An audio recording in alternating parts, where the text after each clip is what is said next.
Hello दोस्तों, आपका स्वागत है एनएस क्लासेस में। आज हम करने जा रहे हैं कक्षा 8 की गणित की कार्यपुस्तिका प्रखर का कार्यपत्रक 27, जिसमें आप सीखेंगे लंबाई मापन की समझ विकसित कर पाना। हमें प्रश्न दिया है कि तन्मय अपनी मेज की लंबाई फीते से नाप रहा था। मेज 2 मीटर 15 सेंटीमीटर अर्थात 215 सेंटीमीटर लंबी निकली। वह इसे सिर्फ मीटर में ही लिखना चाहे तो कैसे लिखेगा?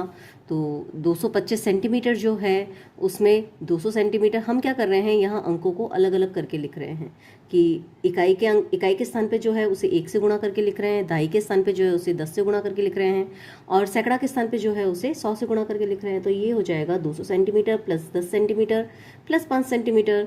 200 को जो है हम बदल देंगे 200 सेंटीमीटर को, कि हमें पता है कि 100 सेंटीमीटर जो है वो बराबर होता है 1 मीटर के।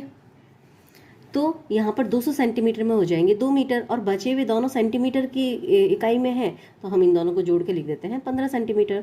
तो हमारा 225 सेंटीमीटर जो है वो बन जाएगा 2 मीटर 15 सेंटीमीटर, या हम इसे लिख सकते हैं 2.15 मीटर। हम चाहें तो 225 सेंटीमीटर जो है अगर हम इसे सीधा सीधा 100 से भाग भी लगाएं तो हमें मिलेगा 2.25। तो हम इसे इस तरह से भी पढ़ सकते हैं कि पॉइंट दशमलव के आगे वाला जो होगा वो तो होगा मीटर में, और दशमलव के पीछे वाली जो संख्याएं होगी वो होंगी सेंटीमीटर में। तो हम इसे ऐसे पढ़ लेंगे कि 2 तो मीटर है और 25 जो है वो सेंटीमीटर है। यहाँ पर एक प्रॉब्लम हुई है, देखो यहाँ तो 225 लिखा हुआ है पर यहाँ पर 2.15 मतलब 15 दिया हुआ है पीछे। प्रश्न में भी यहाँ 15 लिखा हुआ है, तो थोड़ा यहाँ करेक्शन करना पड़ेगा। ये 225 नहीं होकर 215 होगा। तो यहाँ पे भी 215 करेंगे तो इसे हम पढ़ेंगे 2 मीटर और 15 सेंटीमीटर। इसी तरह से हमें आगे कुछ प्रश्न पूछे हैं तो उसमें हम सीधा सीधा 100 का भाग लगाएंगे, पॉइंट से आगे वाली संख्या को मीटर पढ़ेंगे और पॉइंट के पीछे वाली संख्याओं को हम सेंटीमीटर में पढ़ेंगे।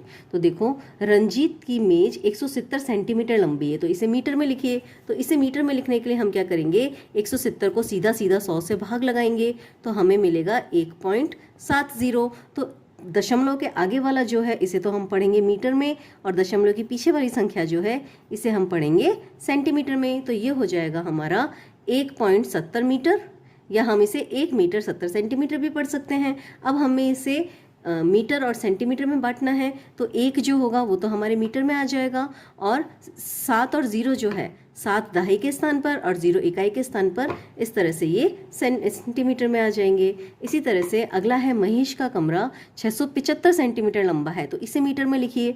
तो जब हम 675 को 100 से भाग लगाएंगे तो ये हो जाएगा 6.75, या 6 मीटर और 75 सेंटीमीटर। तो सबसे पहले हम 6.75 मीटर यहाँ लिख देंगे।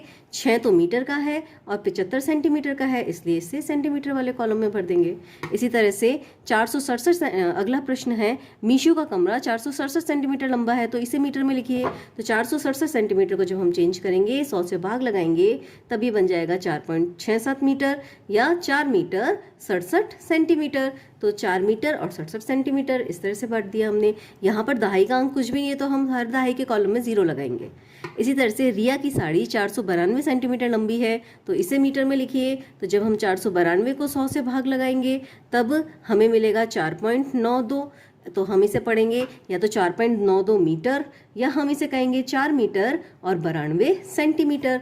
तो 4 तो मीटर वाले के इकाई वाले कॉलम में लिख देंगे। अब सेंटीमीटर में लिखना है तो इकाई के स्थान पे आ जाएगा 2 और दहाई के स्थान पे आ जाएगा 9। तो ये 9 और 2 हमने इस तरह से भर दिया। इसी तरह से अगला चलते हैं, बबीता की साड़ी 510 सेंटीमीटर लंबी है, इसे मीटर में लिखिए। तो 510 को भी हम 100 से भाग लगाएंगे तो ये बन जाएगा 5.10 मीटर, या 5 मीटर और 10 सेंटीमीटर। तो 5 मीटर वाले कॉलम में लिख देंगे, मीटर के इकाई वाले कॉलम में, और 1 और 0 इसे हम दहाई और इकाई के कॉलम में लिख देंगे सेंटीमीटर वाले में। तो दोस्तों, यहाँ हमारा कार्यपत्रक 27 पूरा होता है। आपको ये वीडियो कैसा लगा मुझे कमेंट करके ज़रूर बताएं। अगर आपको अच्छा लगा है तो इसे लाइक करें और आपके दोस्तों के साथ शेयर ज़रूर करें। Thank you.